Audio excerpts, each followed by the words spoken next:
Halo semua, kembali lagi di channel Neva Host. Kali ini kita akan bahas alur cerita season 4 part 2 episode 7 bagian kedua, atau bisa disebut episode 8. Jiwa yang hilang, kebenaran yang muncul di permukaan. Mari kita saksikan bersama.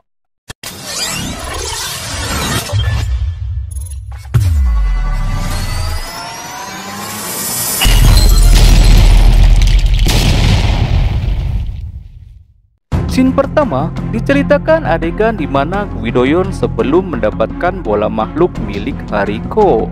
Diperlihatkan markas besar perkumpulan berjubah hitam.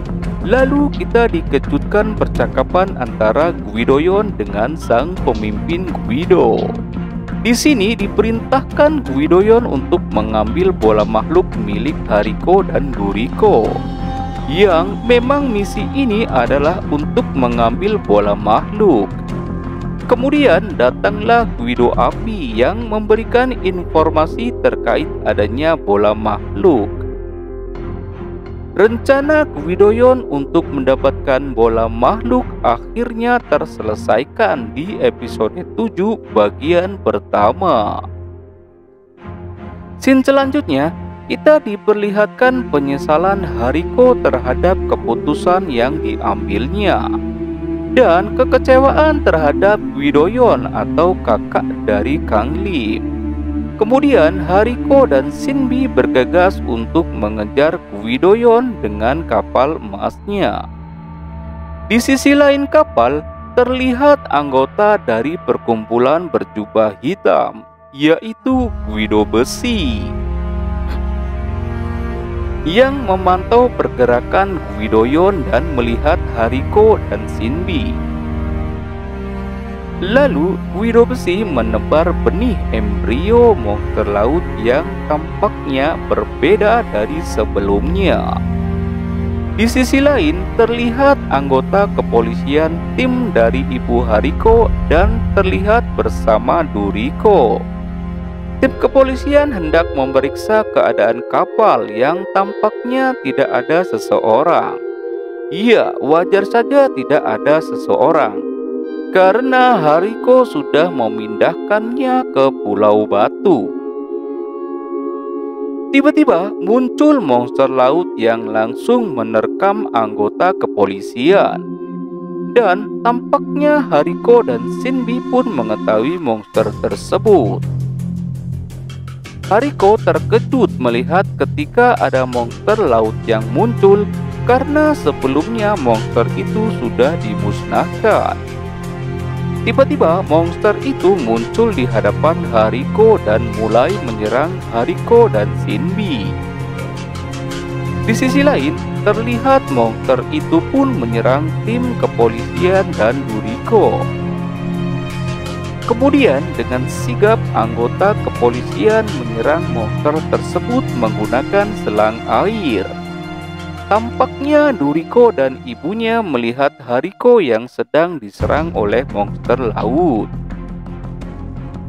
Di sisi lain kapal, Gwidoyon melihat monster laut tersebut menyerang Hariko.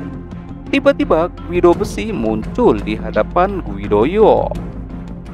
Guido Besi memberitahu kepada Gwidoyon misi ini telah selesai dan jangan tinggalkan saksi. Di sini Gwidoyon sedikit tidak menyetujui perkataan Guido Besi. Lalu Guido Besi melemparkan mantra kelautan untuk menyatukan monster laut tersebut menjadi satu. Kemudian memerintahkan monster tersebut untuk menyerang Hariko dan yang lainnya. Scene selanjutnya, kita diperlihatkan anggota kepolisian Hariko, Duri dan juga Shinbi sedang berada di Pulau Batu. Tujuannya untuk menolong dua nelayan dan juga ayah Hariko yang pingsan karena diserang oleh monster laut tersebut. Tiba-tiba monster laut itu muncul dengan perubahan wujud yang besar dan mengerikan. Karena sebelumnya monster tersebut sudah menjadi satu. Monster laut raksasa ini lalu menyerang anggota kepolisian. Dengan sigap, Duriko memanggil makhluk mata untuk melawan monster laut tersebut.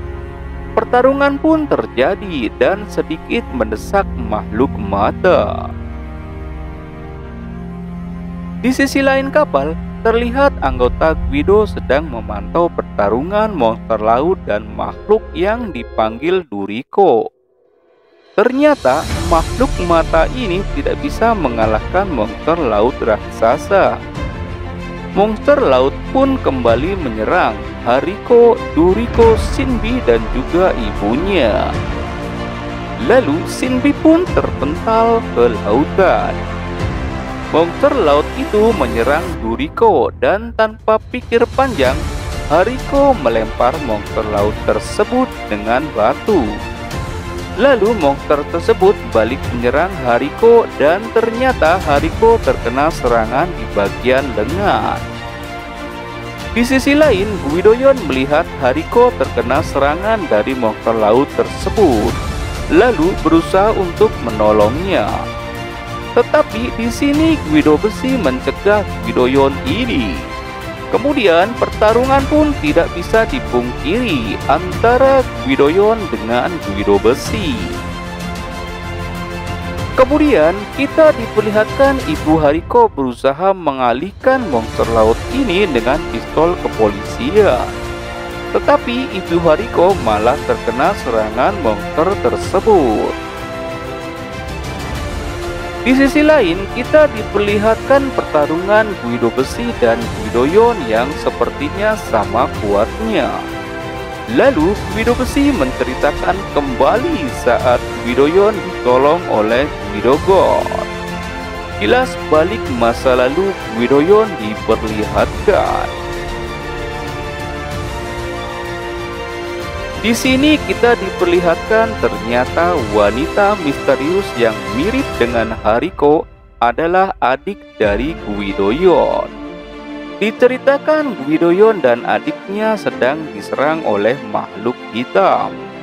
Lalu tanpa disadari ada orang yang berusaha meminta tolong kepada orang di sekitarnya. Ternyata si adik pun iba dengan seseorang yang membutuhkan pertolongan. Di sini Guidoyon terkejut mendengar perkataan adiknya yang peduli terhadap orang lain. Kemudian Guidoyon lalu ikut membantu adiknya menolong seseorang yang membutuhkannya. Tiba-tiba muncul makhluk hitam yang hendak menyerang mereka.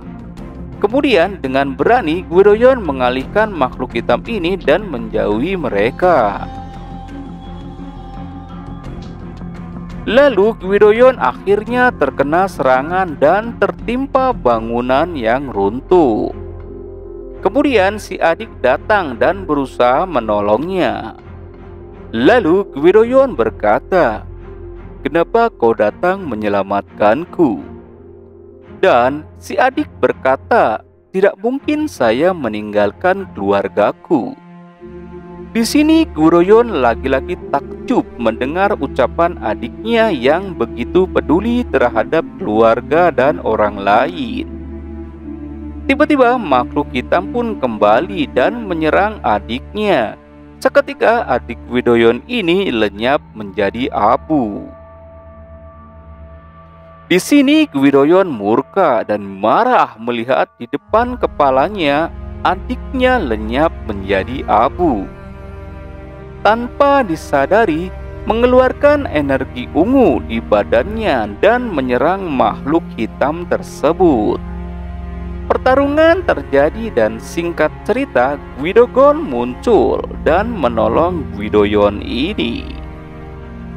Di sini Guidoyon merasakan pertolongan dari pemimpin Guido yang sampai sekarang seakan Guidoyon berhutang besar terhadap Guidogon. Beralih ke masa sekarang, pertarungan antara Guidoyon dengan Guido besi akhirnya terhentikan dengan adanya bisikan atau cerita dari Guido besi. Tetapi lagi-lagi Guidoyon teringat perkataan adiknya yang peduli terhadap keluarga dan orang lain. Kemudian akhirnya Guido Besi diserang dari belakang oleh Guidoyon. Guido Besi akhirnya tak berdaya melihat pedang Guidoyon menyelimuti dirinya. 저 안에 사람이 있을지도 모르는데 버리고 갈 순 없잖아. 저 배 안에 사람이 있을지도 모르잖아요. 이대로 내버려두고 갈 수는 없어요. Di sisi lain, monster laut ini hendak menyerang Hariko. Kemudian muncul Guidoyon untuk menyelamatkannya. Dengan kekuatan gabungan si mantra ungu, akhirnya Guidoyon memanggil makhluk dari bola makhluk miliknya untuk menyerang monster laut tersebut. Dan akhirnya monster laut tersebut bisa dikalahkan.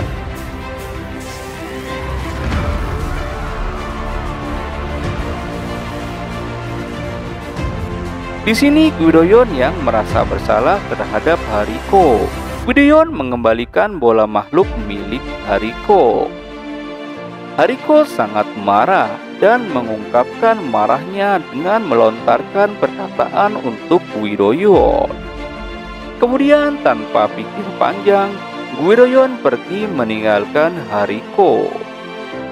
Scene selanjutnya, kita diperlihatkan Guido Besi yang melaporkan kejadian ini dengan sang pemimpin Guido. Lagi-lagi Guido Api muncul merusak suasana dan semakin memanas keadaan. Entah apa yang dikata sang pemimpin Guido ini, sepertinya merujuk ke seseorang, yaitu Kang Lim Choi. Nah, itulah alur cerita Shinbiho Season 4 Part 2 episode 7 bagian 2 atau menjadi episode 8. Yang belum subscribe, jangan lupa subscribe, dan buat yang sudah, jangan lupa like and comment. Saya doakan kalian yang subscribe dan nonton video ini sampai habis diberikan kemudahan lalu dilancarkan untuk rezekinya. Amin. Saya Neva, tunggu video selanjutnya.